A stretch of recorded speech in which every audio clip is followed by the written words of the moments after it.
20 asrning oldingi yermi Uyg'urlarning ona yurti bo'lgan ziminlar Xitoy va Ruslar tarafidan ishg'ol qilinib, necha ming yillik ota miros ona vatanidan mahrum qolgan va arab ellarga muhojir bo'lib chiqib ketgan Turkistonliklar ichidagi ba'zi bir qism o'yg'oq vatanparvarlar bas-basda qalam tavritib, arab tilida ona yurti Turan va bu ziminlarda yashab o'tgan nurg'un mashhur kishilarga beg'ishlangan muhim asarlarni yezib qoldirgan bo'lib, Xitoy Uyg'ur tarixiy asarlarini tubdan yo'qotishga tirishayotgan bugungi kunda bu asarlar biz uchun texmi zo'r qimmatga ega bo'lmoqda. Birinchi, Turkistonning o'tmishi va buguni nomli tarixiy kitob. Bu kitobni Mubashshir Tarozi va o'g'li Nasrulloh Mubashshir Tarozi yozib chiqqan. Alloma Mubashshir Tarozi 1886-yili 20 dekabr Hijriya 1304-yili Mahi Rajabning 27-kuni dushanba hozirgi Jambul deb atilayotgan Talas shahrida tug'ilgan. U Shayx Said Muhammad bin Said Muhammad G'ozi al-Husaynning o'g'li bo'lib, uning nasabi Sharqiy Turkistondagi eng oxirgi islom davlatining eng oxirgi yerlik hukmdori Podshoh Buzurgxon xo'jaga tutishdi. Mubashshir Tarozi boshlang'ich va to'liqsiz ma'lumotni o'z yurtida elib, to'liq o'tira va oliy maktab ma'lumotini Toshkent shahrida olgan. Sovet ishg'oliyatiga qarshi kurash qilganligi uchun Mubashshir Tarozi necha yil turmada yotgan. Lenin uning xalq orasidagi imtiyozini ko'zda tutib, 1923-yili uni Tarozning diniy qozisi qilib tayinlagan. 1924-yili Sovet hukumati uni Tarozning diniy ishlar mudiri qilib tayinlagan. Shu yili iyulda Stalin keskin buyruq tushirib, Turkiston nomini qat'iy amaldan qoldirib, o'rniga O'rta Osiyo nomini majburiy dashatgan. Buningga qattiq norozi bo'lgan Mubashshir Tarozi shu yili Turkiston ozodlik tashkilotini qurib, 1926-yili bu tashkilotning Taroz sho'bisiga rais bo'lgan.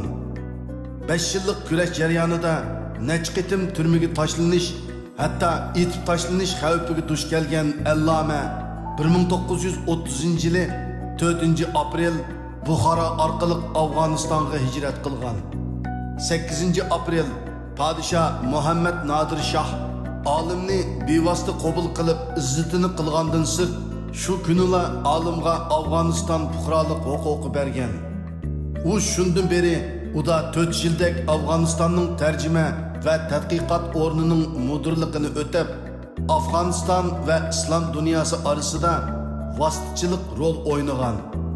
1933-yili 7-noyabr Nodir Shoh qasdga uchirgandan keyin u yangi podshoh Zoir Shohning qo'llashida davomli xizmatini davom qilib qolmay, yana Islohot gazeti, Arik gazeti va Kabul jurnali qatorliq muhim nashr afkorlarida izchil qimmatli yozma maqolalarni e'lon qilib turgan.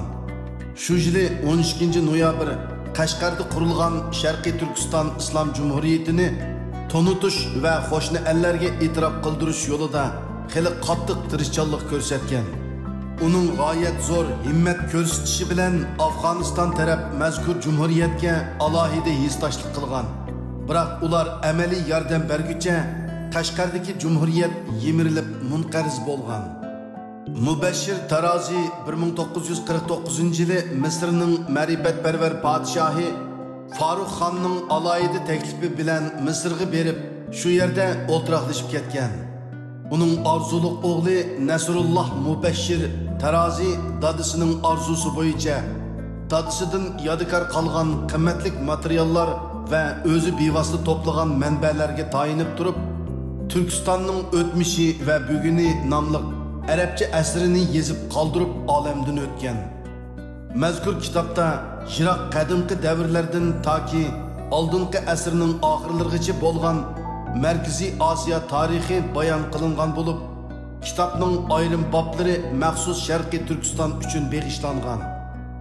Allama Mubashshir Tarozi va Abdur o'g'lining tomirida Qashqariyaning ulug' g'o'jisi Buzurgxon To'rining qini bo'lib, ular o'zlarining Uyg'ur ekanligidan bir umr faxrlanib o'tishgan. Nasrulloh Mubashshir Tarozi 1951-yildan 1982-yili dam olishga chiqqichi bo'lgan 31 yillik hayotida Misrdagi har qaysi arxiv bo'limlarida saqlanayotgan 23 mingdan ko'proq qo'lyozma materiallarni ko'rib chiqqanligini, shunashqa yozgan har bir kitobining uncha oson bitib chiqmaganligini aslimalarida bayon qilgan. Ikkinchi, Turan tarixidan yorqin bayonlar nomli tarixiy kitob. Bu kitobning yozg'uvchisi Allama Abdulmo'min Yoqubbek davrida o'tgan Buxoro amiri Nasrullohning o'g'li Muzaffaridning o'g'li Said Akramning o'g'li edi. U 1920-yili sentyabrda Sovet ittifoqi Buxoroni qonliq ishg'ol qilganda eng oxirgi Buxoro amiri bo'lgan tog'isi Amir Olimxon bilan billa Afg'onistonga qochib borgan. Biroq ularga umr bo'yi ona vataniga qaytib kelish nasib bo'lmagan. 1945-yili Germaniyani mag'lub qilibla Afg'onistondan Buxoro xon jamoatini qaytarib berishni talab qilish bahonasida Afg'onistonga tishini bilayotgan Stalinning g'arizini sezib qolgan Afg'oniston podshohi Muhammad Zoir Shoh Buxoro xon jamoati a'zolarini Saudiya Arabiston va Hindistonga yo'lga selib qo'ygan. Abdulmo'min Saudiya Arabistonda yerlashgandan keyin qo'liga qalam ilib, Onyurti Turan va Otibovlar qurgan saltanat asosida Markaziy Osiyo tarixini qisqacha yozib chiqqan.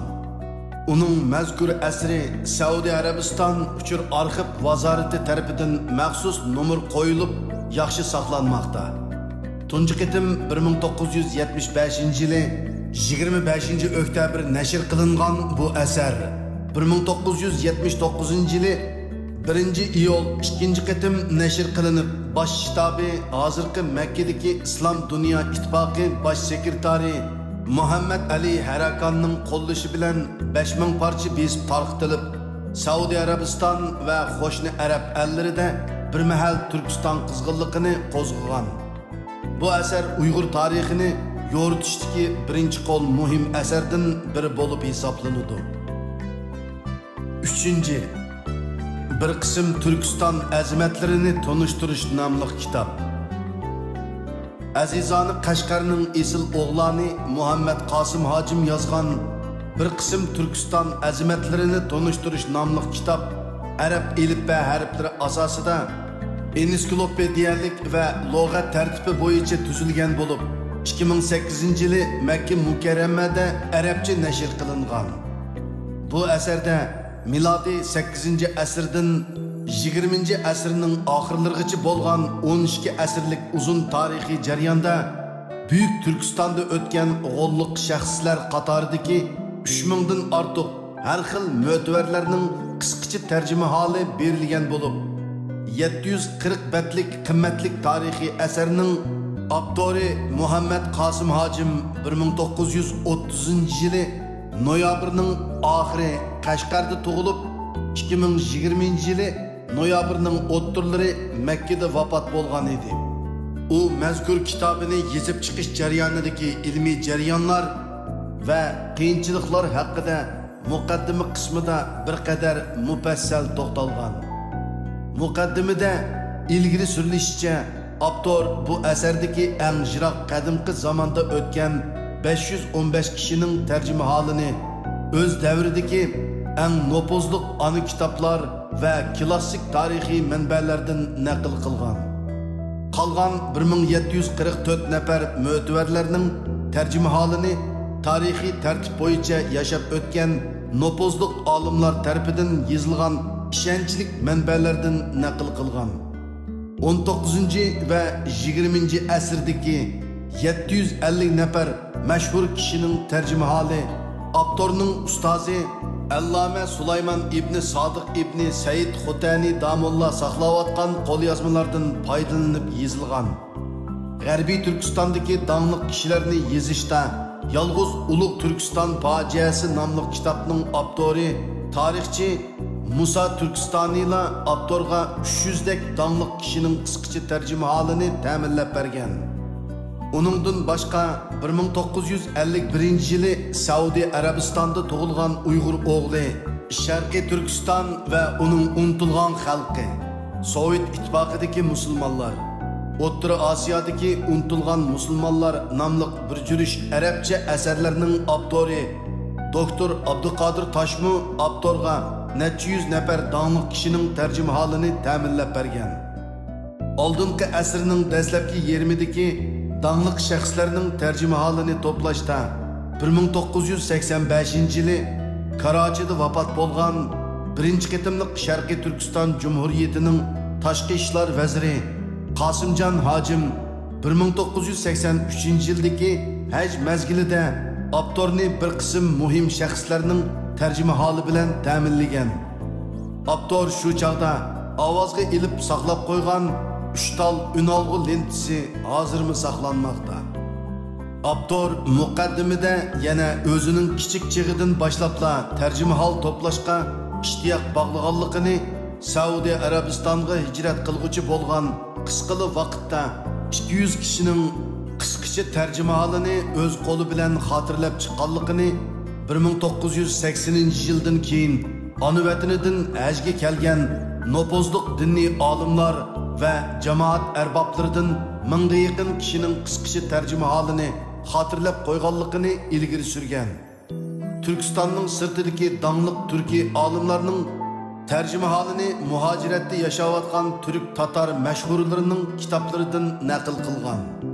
Muhojiratda yashayotgan Uyg'ur sarxillaridan Ayso Yusuf Olibtekin va Muhammad Emin Bug'roning asarlarimi uning eng muhim foydalanish manbalaridan biri bo'lib qolgan.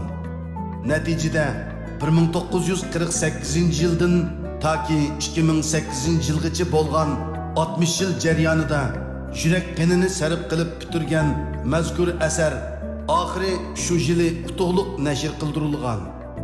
Mayli vatan ichi yoki sirtida bo'lsin, hozirgacha nashr qilingan asarlar ichida hech biri buncha ko'p mashhur kishilarning tarjima holini yoza olgan emas. To'lima afsus, bu asar arabcha nashr qiling'ashqa nurg'un Uyg'ur yoshlari bu kitobdagi kishilarning mutlaq ko'p qismini zodila tonimaydi. Shuningdek, bu kitobni Uyg'urchaga tarjima qilib chiqish chet elda tug'ilgan farzandlar bilan ona vatan uchun jon fido qilgan ajdodlari o'ttirsidagi rishta va ma'naviy bog'lanishni yangidan yoshartib kuchaytgusi.